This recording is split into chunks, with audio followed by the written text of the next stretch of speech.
Hello বন্ধুরা, কেমন আছেন আপনারা? আশা করি অনেক অনেক ভালো আছেন। বন্ধুরা, আজকে অন্য ধরনের একটা ভিডিও নিয়ে আসলাম। তো আমার কাজের ভিডিও। আপনারা জানেন যে আমি বাইক গ্যারেজের মেকানিক, তো কাজের ভিডিও মাঝে মাঝে দেই। তো বন্ধুরা, এই যে দেখেন, এটা হলো আপনার হন্ডা ইয়োগা ড্রিম ইঞ্জিন। এটা অনেক সাউন্ড করছিল, আর টাইমিং চেন রকারেরও অনেক সাউন্ড বেরিয়েছিল। তাই এটা আজকে বানাবো। আর এই যে দেখেন, এটা রোলার। এটা যদি খারাপ থাকে আপনারা চেঞ্জ করে নেবেন। স্প্লেন্ডারের যে রোলার, ওই সেম স্প্লেন্ডার বা স্প্লেন্ডার প্লাসের রোলারগুলো এটার মধ্যে সেম বসে। তো এটা 110 সিসির গাড়ি। আর বন্ধুরা, এই যে দেখেন, এটার সিস্টেমগুলো অল্প অন্য ধরনের, অন্য বাইকের থেকে টোটালি আলাদা।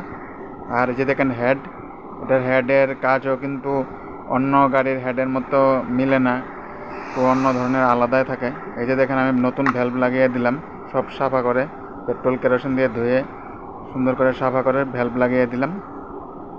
আর এই যে দেখেন, ভ্যালভ আটকানোর জন্য লক, এটা লক থাকে না, যে নাট থাকে, এই এরকম বোল্ট থাকে, আপনারা দেখেন।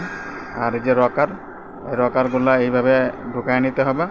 ঢুকায় দুইটা রকার সুন্দরভাবে ঢুকায় নেবেন। এই যে আমি যেভাবে নিলাম এইভাবে ঢুকায় নেওয়ার পর এই যে পিনগুলা সুন্দর করে ঢুকাবেন। আর পিনের মধ্যে যে যে ফোটোগুলো দেখছেন, এদিকে কিন্তু 8 নম্বরের বোল্টটা ঢুকবে, পাস হবে আর কি। আর তখনই এটা লক হবে, আর তখন রকার আর বেরোবেন। এই যে দেখুন, আমি এখন ঢুকাবো। আপনারা আগে মেপে নেবেন ফটোটা সামনের দিকে থাকে না পেছন দিকে। না, একটা ফটো যে দেখেন সামনের দিকে আছে, আর একটা অল্প ভিতরে আছে। তো দুই ধরনের থাকে পিন। তো আমি মিলিয়ে নিলাম। এখন এই যে এটা ঢুকাবো। তো এইভাবে আপনারা করবেন।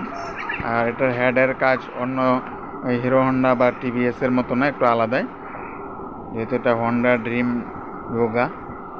আর এই বাইকটা আজকাল সচরাচর দেখা যায় না, খুব কম দেখা যায়। তো বর্তমানে এটা ব্যান্ড আছে, কোম্পানি ব্যান্ড করে দিয়েছে। তো এই যে আমি লাগিয়ে নিলাম সুন্দর করে। এই যে দেখছেন, এইভাবে লাগানোর পর আপনারা যে উপর দিকে বোল্ট দেখছেন, ওটা টাইট করে দিতে হবে। এই যে দেখুন, এদিকে একটা বোল্ট ঢুকবে, এদিকে একটা 8 নম্বর বোল্ট ঢুকবে। এই বোল্টগুলো লাগায় আপনারা টাইট দিবেন, ওখানে পিনগুলা অটোমেটিক ভিতরে লক হয়ে যাবে। তো অন্য বাইকের কিন্তু এই সিস্টেমটা থাকে না, কোনোটা পাত্তি থাকে বা 10 নম্বর বোল্ট থেকে দিয়ে আটকানো থাকে। এই সিস্টেমে এটা করতে হবে। এই যে দেখুন, আমি পুরা ওকে করে নিলাম হেড।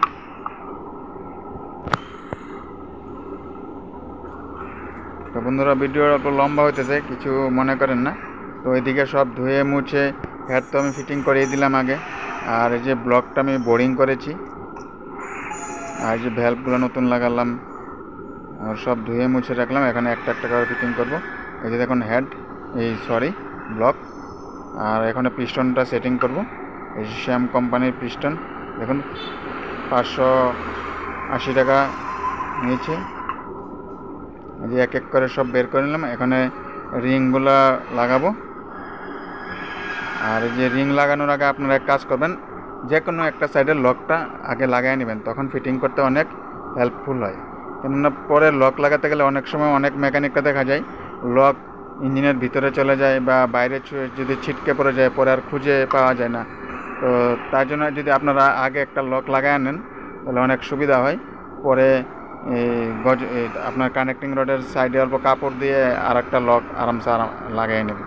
তো আমি ফাইনালি ব্লক লাগিয়ে দিলাম, রিং সিং সেটিং করে সব কিছু।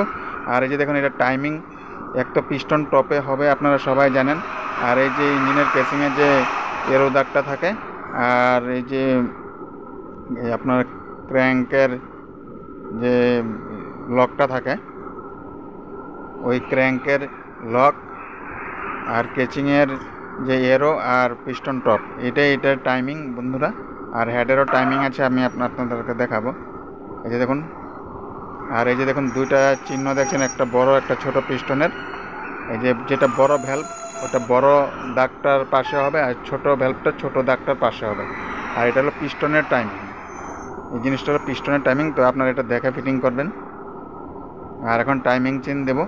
আর টাইমিং চেন কিন্তু বন্ধুরা স্প্লেন্ডারের হবে না, অনেকে ভুল ধারণা যে গাড়ি যেহেতু 100 সিসির, আর রোলার এগুলা যেগুলো এই আপনার টাইমিং রোলার এগুলো স্প্লেন্ডারের হচ্ছে, কিন্তু চেনটাও যদি স্প্লেন্ডার হয় সেটা কিন্তু নয়। এটা হন্ডা ড্রিমেরই আপনাদের সে লাগবে, চেনটা লাগবে টাইমিং চেন। আর এই যে দেখুন টাইমিং চেনের ক্যামশাফটের যে আপনারা ওই যে দাগটা দেখছেন লক, এই যে পকেট ক্যামিস পকেটের লকটা এখানে ঢুকবে, একদম সোজাসুজি হবে বন্ধুরা। এই যে দেখুন এটা কিন্তু স্প্লেন্ডার বা গ্ল্যামারের মতো মানে সমান সমান হবে না, এটা সোজা উপর দিকে হবে। আর এই যে দেখুন এবার টাইমিং চেন সব কিছু আমি করে দেওয়ার পর এবার এটার টেনশন আর স্প্রিং ঢুকিয়ে দেবো। এটা টাইমিং অ্যাডজাস্ট করে, মানে টাইমিং চেনটা টাইট রাখে। এই যে দেখুন স্প্লেন্ডারের মতোই টাইমিংটা, খালি অল্প আলাদা। ওটা ইঞ্জিনটা এক ধরনের থাকে, এটা ইঞ্জিনটা খাড়া থাকে, এটাই।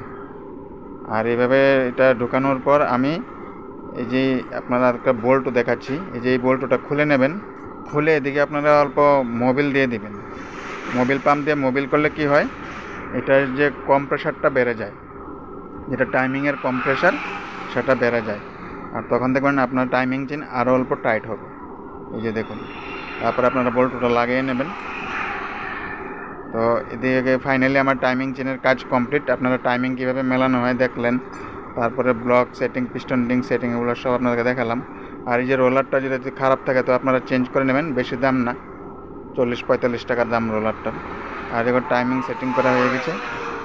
আর বন্ধুরা এদিকে সব সেটিং করার পরে এবার ভ্যালভ আপনারা 0.8 mm দিবেন, তার থেকে বেশি দেবেন না। তো বন্ধুরা আমার ইঞ্জিন বানানো কমপ্লিট। তো ভিডিওটা কেমন লেগেছে অবশ্যই কমেন্ট করবেন। আর যারা নতুন দেখছেন প্লিজ লাইক, শেয়ার, কমেন্ট আর সাবস্ক্রাইব করবেন। ধন্যবাদ বন্ধুরা। জয় হিন্দ, বন্দে মাতরম।